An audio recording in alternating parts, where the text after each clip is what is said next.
नमस्कार जोहार। झारखंड की सबसे बड़ी महत्वपूर्ण खबरों की बुलेटिन में आपका स्वागत है। आइए जानते हैं झारखंड की आज की बड़ी खबर। पहली बड़ी खबर, झारखंड में होने वाले विधानसभा चुनाव को लेकर आयोजित की गई उच्च स्तरीय समन्वय बैठक। झारखंड में होने वाली आगामी विधानसभा चुनाव के मद्देनजर गुरुवार को औरंगाबाद सर्किट हाउस में उच्च स्तरीय अंतर्राज्यीय बैठक आयोजित की गई। बैठक में सभी प्रकार की आपराधिक गतिविधियों पर अंकुश लगाने के लिए दोनों सीमावर्ती राज्यों की पुलिस के बीच समन्वय स्थापित करने पर व्यापक विचार विमर्श हुआ। बैठक में अपराधियों की अंतर्राज्यीय कनेक्शन और स्टेट बॉर्डर से आवाजाही की गतिविधियों को रोकने के लिए कई नाका चेक पोस्ट को सक्रिय करने पर बल दिया गया। दोनों राज्यों की सीमा पर स्थित पुलिस अपराधियों के बारे में सूचनाओं के आदान प्रदान में पर्याप्त दक्षता के साथ काम करने का निर्णय लिया गया। साथ ही दोनों राज्यों की सीमा पर कई चौकियां भी बनाने का निर्णय लिया गया। अगली बड़ी खबर, सीपीआई महासचिव सीताराम येचुरी का निधन। कम्युनिस्ट पार्टी ऑफ इंडिया के महासचिव सीताराम येचुरी का 72 साल की उम्र में निधन हो गया। निमोनिया की शिकायत होने के बाद उन्हें 19 अगस्त को एम्स दिल्ली में भर्ती कराया गया था। 25 दिन से उनका इलाज चल रहा था। परिवार ने अस्पताल को सीपीआई नेता की बॉडी डोनेट की है। वे 3 बार पार्टी के महासचिव रहे थे। अगली बड़ी खबर, सहायक आचार्य प्रतियोगिता परीक्षा में जेटेट सीटेट मामले पर सुप्रीम कोर्ट ने सुरक्षित रखा फैसला। सुप्रीम कोर्ट में झारखंड टेट पास अभ्यर्थी की ओर से सहायक आचार्य नियुक्ति परीक्षा में सीटेट और झारखंड के पड़ोसी राज्य से टेट पास झारखंड निवासी अभ्यर्थियों को शामिल करने के मामले में एसएलपी दाखिल पर गुरुवार को सभी पक्षों की सुनवाई पूरी हो गई। इसके बाद सुप्रीम कोर्ट ने मामले में फैसला सुरक्षित रख लिया है। मामले में लगातार 3 दिनों तक बहस चली। प्रार्थी की ओर से सुप्रीम कोर्ट के वरीय अधिवक्ता गोपाल शंकर नारायण, वरीय अधिवक्ता वी मोहना एवं झारखंड हाईकोर्ट के अधिवक्ता अमृतांश वत्स ने पक्ष रखा। अगली खबर मौसम अपडेट से। राज्य में 14 और 15 सितंबर को भारी बारिश की संभावना, विभाग ने जारी किया ऑरेंज अलर्ट। राज्य में आने वाले दिनों में मौसम में बारिश का असर देखा जाएगा। 16 सितंबर तक राज्य में भारी बारिश की संभावना है। मौसम विज्ञान केंद्र की माने तो 13 सितंबर को राज्य के उत्तर पूर्वी हिस्से में भारी बारिश होने की संभावना है, जबकि अन्य हिस्से में मध्यम दर्जे की बारिश की संभावना है। इसमें दुमका, गोड्डा, गढ़वा, पाकुड़, गिरिडीह, धनबाद, जामताड़ा, साहेबगंज में भारी बारिश की संभावना है। वहीं 14 और 15 सितंबर को मध्य, दक्षिणी, पश्चिमी और उत्तर पूर्व में भारी बारिश की जानकारी दी गई है। इसे लेकर विभाग ने ऑरेंज अलर्ट भी जारी किया है। इसके तहत दुमका, गोड्डा, गढ़वा, पाकुड़, गिरिडीह, धनबाद, जामताड़ा, साहेबगंज, रांची, बोकारो, गुमला, हजारीबाग, खूंटी, रामगढ़ और पूर्वी और पश्चिमी सिंहभूम, सरायकेला खरसावां सहित अन्य जिलों में भारी बारिश की जानकारी दी गई है। इस दौरान इन जिलों में भारी बारिश के साथ ही वज्रपात के लिए भी चेतावनी दी गई है। वहीं 16 सितंबर को राज्य के पश्चिमी हिस्से में भारी बारिश की चेतावनी है। इसके लिए विभाग ने येलो अलर्ट जारी किया है। इस दिन पलामू, लातेहार, गढ़वा में भारी बारिश की संभावना मौसम विभाग ने बताई है। अगली खबर जॉब से। एनटीपीसी के बाद रेलवे का एक और वैकेंसी का ऐलान। चयनितों को ग्रुप डी में भर्ती में मिलेगा फायदा। ईस्टर्न रेलवे के रेलवे रिक्रूटमेंट सेल कोलकाता ने अप्रेंटिस के 3115 पदों पर भर्ती निकाली है। इच्छुक उम्मीदवार 24 सितंबर 2024 से आवेदन कर सकेंगे। अप्लाई करने की अंतिम तिथि 23 अक्टूबर 2024 है। ये नियुक्तियां fitter, welder, carpenter, painter, Turner, electrician, wireman, machinist समेत कई ट्रेड्स के लिए ली जाएगी। 10वीं पास और आईटीआई सर्टिफिकेट होल्डर इस भर्ती के लिए आवेदन कर सकेंगे। इच्छुक उम्मीदवार https://rrcer.org पर जाकर आवेदन कर सकेंगे। अप्रेंटिस की इस भर्ती के लिए कोई लिखित परीक्षा और इंटरव्यू नहीं होगा। यह भर्ती 10वीं कक्षा व आईटीआई कोर्स में प्राप्त मार्क्स के आधार पर होगी। इसी मेरिट के आधार पर उम्मीदवारों का चयन होगा। अगली बड़ी खबर, खाद्य विश्लेषक के पदों पर नियुक्ति के लिए 15 से ऑनलाइन रजिस्ट्रेशन। झारखंड लोक सेवा आयोग द्वारा खाद्य विश्लेषक के पदों पर नियुक्ति के लिए प्रक्रिया शुरू कर दी गई है। इसके लिए इच्छुक और अहर्ता रखने वाले अभ्यर्थियों से ऑनलाइन आवेदन आमंत्रित किए गए हैं। आवेदन 15 सितंबर शाम 5 बजे से अभ्यर्थी जमा कर सकते हैं। आवेदन जमा करने की अंतिम तिथि 15 अक्टूबर है। वहीं परीक्षा शुल्क 17 अक्टूबर शाम 5 बजे तक भुगतान कर सकते हैं, जबकि आवेदन की हार्ड कॉपी 28 अक्टूबर को शाम 5 बजे तक जमा कर सकते हैं। बता दें कि कुल 2 पदों पर नियुक्ति के लिए आवेदन मांगे गए हैं, जिसमें एक पद सामान्य वर्ग और दूसरा अनुसूचित जनजाति का है। अगली खबर, स्नातक संयुक्त प्रतियोगिता परीक्षा 131 केंद्रों पर होगी। झारखंड कर्मचारी चयन आयोग की ओर से आयोजित होने वाली सामान्य स्नातक योग्यताधारी संयुक्त प्रतियोगिता परीक्षा 131 केंद्रों पर होगी। 21 और 22 सितंबर को 3 पाली में परीक्षा ली जाएगी। प्रथम पाली सुबह 8:30 बजे से दोपहर 10:30 बजे तक, द्वितीय पाली सुबह 11:30 बजे से दोपहर 1:30 बजे तक और तृतीय पाली दोपहर 3 से शाम 5 बजे तक होगी। शांतिपूर्ण ढंग से परीक्षा आयोजित करने को लेकर डीसी एसएसपी ने संयुक्त आदेश जारी कर मजिस्ट्रेट और पुलिस बलों की प्रतिनियुक्ति कर दी है। इधर सदर एसडीओ उत्कर्ष कुमार ने सभी परीक्षा केंद्रों के 200 मीटर के दायरों में निषेधाज्ञा लगा दी है। अगली बड़ी खबर, जवाहर नवोदय विद्यालय सिलेक्शन टेस्ट के लिए आवेदन 16 सितंबर तक। जवाहर नवोदय विद्यालय सिलेक्शन टेस्ट 2025 के लिए आवेदन की प्रक्रिया चल रही है। इसके माध्यम से जवाहर नवोदय विद्यालय में क्लास 6 में नामांकन लिया जाएगा। इसके लिए आवेदन की अंतिम तिथि 16 सितंबर निर्धारित है। सिलेक्शन टेस्ट 2 घंटे का होगा। इसमें 3 section mental ability test, arithmetic test और लैंग्वेज टेस्ट होगा, जिसमें कुल 100 अंकों के सवाल पूछे जाएंगे। सवाल ऑब्जेक्टिव टाइप के होंगे। अगली बड़ी खबर, बच्चों की शिक्षा के लिए मदरसा सही जगह नहीं, इस्लाम को बताता है सर्वोच्च। एनसीपीसीआर ने सुप्रीम कोर्ट से कहा। सुप्रीम कोर्ट में मदरसों को लेकर एक मामले में सुनवाई हो रही है। इस दौरान राष्ट्रीय बाल अधिकार संरक्षण आयोग ने सुप्रीम कोर्ट को बताया है कि मदरसों में दी जाने वाली शिक्षा व्यापक नहीं है। यह शिक्षा के अधिकार अधिनियम के प्रावधानों के विरुद्ध है। एनसीपीआर ने कहा कि मदरसों में जो पढ़ाई होती है उसमें इस्लाम को ही सर्वोच्च बताया जाता है।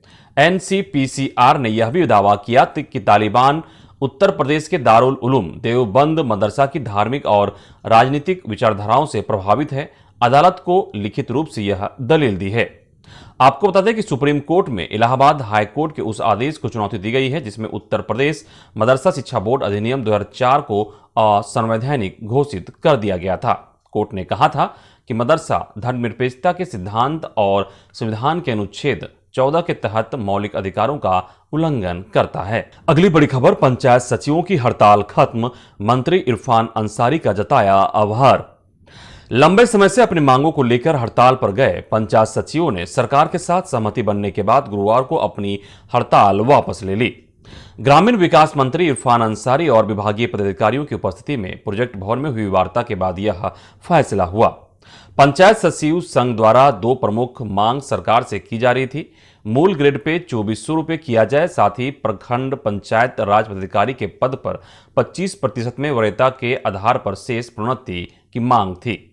आरक्षित 25% पद पर सीमित प्रतियोगी परीक्षा के माध्यम से रिक्तियों को भरा जाए। इस परीक्षा के लिए 3 बार अवसर दिए जाए। झारखंड राज्य पंचायत सचिव संघ की ओर से की गई मांगों पर विचार करते हुए मंत्री डॉक्टर इरफान अंसारी ने महत्वपूर्ण घोषणाएं की। मंत्री ने बताया कि इन मांगों को लेकर विभाग ने प्रस्ताव तैयार किया है। इसे विधि सम्मत कार्रवाई के लिए संबंधित विभागों के परामर्श के बाद आगे बढ़ाया जाएगा। इधर मुख्यमंत्री हेमंत सोरेन का बड़ा ऐलान, कहा लाखों बहनों को करम पर्व की पूर्व संध्या पर खुशियों का उपहार। झारखंड मुख्यमंत्री मैया सम्मान योजना के तहत दूसरी किस्त का होगा हस्तांतरण। लुगुबुरु घंटाबाड़ी धोरोम गाड़ की पवित्र भूमि ललपनिया बोकारो से मुख्यमंत्री हेमंत सोरेन करम पर्व की पूर्व संध्या पर झारखंड मुख्यमंत्री मैया सम्मान योजना के तहत राज्य के 45 लाख से अधिक महिलाओं के बैंक खाता में दूसरी किस्त का हस्तांतरण करेंगे। इसके पहले विभिन्न चरणों में पहली किस्त का हस्तांतरण मुख्यमंत्री द्वारा किया जा चुका है। योजना का लाभ देने हेतु अब तक 48,15,048 महिलाओं का निबंधन हुआ है। 45,36,597 महिलाएं सम्मान राशि से अब तक आच्छादित हुई है। हर महीने की 15 तारीख तक हर बहन के खाते में सम्मान राशि भेजने का आदेश मुख्यमंत्री द्वारा दिया जा चुका है। वहीं मुख्यमंत्री के आदेश और राज्य मंत्रिपरिषद की स्वीकृति के उपरांत अब राज्य की 18 से 20 वर्ष की बेटियों को भी झारखंड मुख्यमंत्री मैया सम्मान योजना से जोड़ने की पहल शुरू हो चुकी है। जल्द इन्हें भी सम्मान राशि प्राप्त होने लगेगी। अगली बड़ी खबर, झारखंड में सिपाही और हवलदार को एएसआई रैंक में मिलेगी प्रोन्नति। अगले सप्ताह होगी प्रोन्नति समिति की बैठक। झारखंड में सिपाही और हवलदार को एएसआई रैंक में प्रोन्नति मिलेगी। इसको लेकर झारखंड पुलिस मुख्यालय ने एएसआई रैंक में प्रोन्नति पाने वाले पुलिसकर्मियों का सर्विस बुक तैयार रखने का निर्देश दिया है। झारखंड पुलिस मुख्यालय ने कहा है कि इन पुलिसकर्मियों को प्रोन्नति के लिए प्रोन्नति समिति की बैठक अगले सप्ताह होने की संभावना है। अगली खबर, उत्पाद विभाग सिपाही भर्ती 8 युवकों की मौत मामले की जांच आईजी हेडक्वार्टर मनोज कौशिक करेंगे। आरटीआई कार्यकर्ता संघ के केंद्रीय महासचिव सह आजसू पार्टी के जिला सचिव श्री कृतिवास मंडल ने प्रशासनिक सुधार और लोक शिकायत विभाग भारत सरकार नई दिल्ली से शिकायत दर्ज कराई गई थी, जिसमें उन्होंने कहा था कि पलामू जिला में उत्पाद विभाग की सिपाही बहाली में शारीरिक दस्ता प्रशिक्षण के लिए दौड़ का आयोजन झारखंड सरकार के द्वारा कराया जा रहा था। उत्पाद विभाग की भर्ती प्रक्रिया कुछ दिनों से चल रही थी। झारखंड सरकार के नियमानुसार पुरुषों को सिपाही पद पर भर्ती के लिए 1 घंटे में 10 किलोमीटर की दौड़ पूरी करनी होती है और महिला सिपाही पद पर भर्ती के लिए 40 मिनट में 5 किलोमीटर दौड़ पूरी करने का प्रावधान है।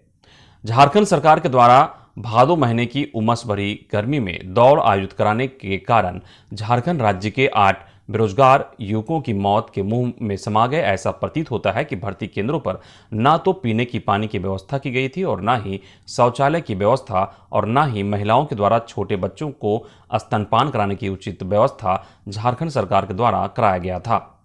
8 युवकों की मौत का आखिर जिम्मेवार कौन है? उपरोक्त मामले को केंद्रीय जांच ब्यूरो से जांच करवाकर दोषियों पर अविलंब कानूनी कार्रवाई की मांग आरटीआई कार्यकर्ता संघ के केंद्रीय महासचिव सह आजसू पार्टी के जिला सचिव ने द्वारा की गई थी। इधर सचिवालय में तीसरे दिन भी कामकाज ठप, लग गया फाइलों का अंबार। सचिवालय में तीसरे दिन भी कामकाज ठप रहा। सचिवालय सेवा संघ के बैनर तले सचिवालय सेवा के पदाधिकारी कर्मचारी गुरुवार को भी सामूहिक अवकाश पर रहे। 3 दिनों में फाइलों का अंबार लग गया। लगभग 10,000 फाइलों का मूवमेंट पूरी तरह से रुक गया है। संघ के अध्यक्ष ध्रुव प्रसाद ने बताया कि आज से सचिवालय सेवा के पदाधिकारी कर्मचारी काम पर वापस लौटेंगे। इसके बाद आगे की रणनीति बनाई जाएगी। अगली बड़ी खबर, एसीबी रेड, शैलेश के ठिकानों से 22 लाख नगद सहित कई जमीन की डीड बरामद। जमीन घोटाला मामले में एंटी करप्शन ब्यूरो की टीम ने हजारीबाग एसडीओ शैलेश सिन्हा के हजारीबाग और गिरिडीह ठिकानों से 22 लाख से ज्यादा नगद, जमीन से जुड़े कई दस्तावेज, बैंक पासबुक बरामद किया है। वहीं बड़गाई अंचल के पूर्व सीओ मनोज के ठिकानों से भी कई कागजात जब्त किए गए हैं। एसीबी से मिली जानकारी के अनुसार शैलेश के पास से 11 जमीन डीड, गिरिडीह आवास से 18,10,500 रुपये, धनबाद आवास से 3,98,000 रुपये और 11 मोबाइल, 2 लैपटॉप और 1 टैब बरामद किया गया है।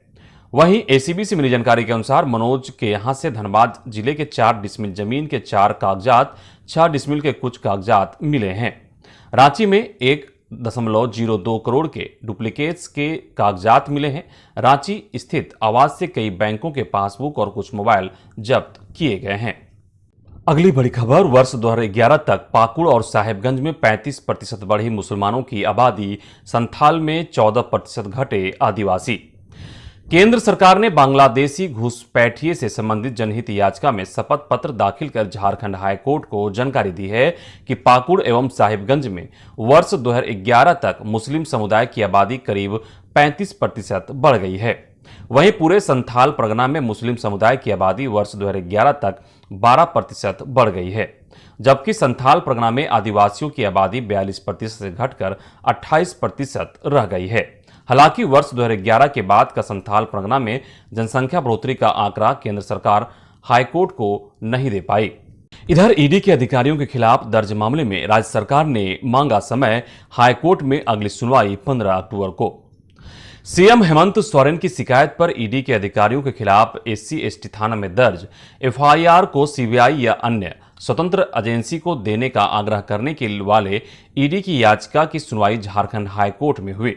मामले में हाईकोर्ट की एकल पीठ ने राज्य सरकार को जवाब दाखिल करने के लिए 4 सप्ताह का समय दिया। इससे पहले राज्य सरकार की ओर से समय की मांग की थी। मामले में प्रतिवादी सीएम हेमंत सोरेन की ओर से अधिवक्ता ने वकालतनामा दाखिल किया। पिछली सुनवाई में कोर्ट ने हेमंत सोरेन को नोटिस जारी किया था। मामले की अगली सुनवाई 15 अक्टूबर को होगी। अगली बड़ी खबर, झारखंड में जल्द होंगे निकाय चुनाव। हाईकोर्ट ने राज्य सरकार की दलीलों और याचिका को खारिज किया। झारखंड में लंबे समय से टल रहे निकाय चुनाव को लेकर हाईकोर्ट में सुनवाई हुई। बहस के दौरान अदालत ने राज्य सरकार की अपील को अस्वीकार कर दिया। वहीं अदालत ने एकल पीठ के आदेश को बरकरार रखा है। इसका अर्थ है कि राज्य में निकाय चुनाव का रास्ता अब साफ हो गया है। जल्द ही चुनाव की घोषणा की जा सकती है। तभी कि हाईकोर्ट की एकल पीठ ने 3 सप्ताह में निकाय चुनाव की अधिसूचना जारी करने को लेकर 4 जनवरी 2024 को आदेश दिया था। इसे समय का हवाला देकर राज्य सरकार ने हाईकोर्ट में चैलेंज किया था। इससे पहले कि सुनवाई में दोनों पक्ष की दलीलों को सुनने के बाद कोर्ट ने फैसला सुरक्षित रख लिया था। अगली बड़ी खबर, लातेहार में केन बम मिलने से हड़कंप, पुलिस ने किया निष्क्रिय। लातेहार जिले के महुआ डांड़ थाना क्षेत्र के रेंगाई गांव में गुरुवार सुबह रोमानोस किरकेट्टा के घर के बाहर पास एक केन बम मिलने से पूरे गांव में हड़कंप मच गया। रेंगाई पंचायत के मुखिया के पति अर्जुन किरकेट्टा ने बम होने की खबर थाना को दी। सूचना मिलने के बाद डीएसपी हिमांशु चंद्र मांझी व थाना प्रभारी अविनेश कुमार, आईआरबी व सीआरपीएफ के जवान दल बल के साथ रेंगाई गांव पहुंचे और उसे निष्क्रिय किया। अगली खबर, विदेश में गिरिडीह के 2 प्रवासी मजदूरों की मौत के कई दिनों बाद भी 100 नहीं ला सकी सरकार। रोजगार की तलाश में विदेश जा रहे गिरिडीह के प्रवासी मजदूरों की मौत का सिलसिला बढ़ता ही जा रहा है। इसकी बानगी है कि बगोदर के औरा के प्रवासी मजदूर संजय महतो की मौत मलेशिया में हुए करीब 12 दिन बीत चुका है, लेकिन संजय महतो का शव अब तक उसके घर नहीं पहुंचा है। परिजन संजय महतो का शव औरा आने की प्रतीक्षा में है। वहीं इसी बगोदर के बरवाडी गांव के 47 वर्षीय गोविंद महतो का शव 4 दिनों बाद भी ट्यूनेशिया से अब तक नहीं पहुंच पाया है, जबकि गोविंद की मौत हुए 4 दिन बीत चुका है। लिहाजा दोनों के परिजन सरकार और प्रशासन से अपील कर रहे हैं कि उनके अपने का शव स्वदेश लाने का उपाय निकालें। अगली बड़ी खबर, हजारीबाग से बीटेक अलंकृता साक्षी को गूगल ने दिया 60 लाख का पैकेज। झुमरी तिलैया स्थित Sacred Heart School Jhumri Telaiya से 2012 में पास और छात्रा अलंकृता साक्षी का चयन देश की सबसे बड़ी कंपनी गूगल में इंजीनियर के रूप में हुआ है। फिलहाल अलंकृता विदेश में है। अलंकृता को 60 लाख सालाना पैकेज पर गूगल ने जॉब पर रखा है। वह मूलतः बिहार के भागलपुर की रहने वाली है और झुमरी तिलैया में अपने नाना नानी के साथ रहकर सेक्रेड हार्ट स्कूल से मैट्रिक की परीक्षा पास की थी। अगली बड़ी खबर, आंगनबाड़ी केंद्रों में बच्चों के बीच अंडा वितरित करने में जवाबदेही नहीं दिखाने पर 1.5 दर्जन जिलों के डीएसओ सीडीपीओ के वेतन निकासी पर लगी रोक। महिला बाल विकास एवं सामाजिक सुरक्षा विभाग झारखंड ने उन जिलों के परफॉर्मेंस को लेकर नाराजगी जाहिर की है जहां निर्देशों के बावजूद आंगनबाड़ी केंद्रों के बच्चों के बीच अंडा वितरण नहीं किया जा रहा है। इस संबंध में विभागीय सचिव मनोज कुमार ने सभी जिलों के समाज कल्याण पदाधिकारी को लेटर भी लिखा है। कहा है कि 3 से 6 वर्ष के बच्चों को अंडा उपलब्ध कराए जाने के संबंध में पूर्व पत्रांक 1653 दिनांक 23/7/2024 के जरिए निर्देश दिया गया था। इस आधार पर कहा गया था कि जिन जिलों में अभी तक लाभुकों को अंडा वितरण नहीं किया गया है वहां 15 अगस्त से पूर्व खास कार्यक्रम आयोजित करते अंडा वितरण का काम शुरू कराया जाए। पर इस मामले में हजारीबाग, गिरिडीह, लोहरदगा, सरायकेला, लातेहार को छोड़कर किसी अन्य जिले में पहल नहीं हुई है।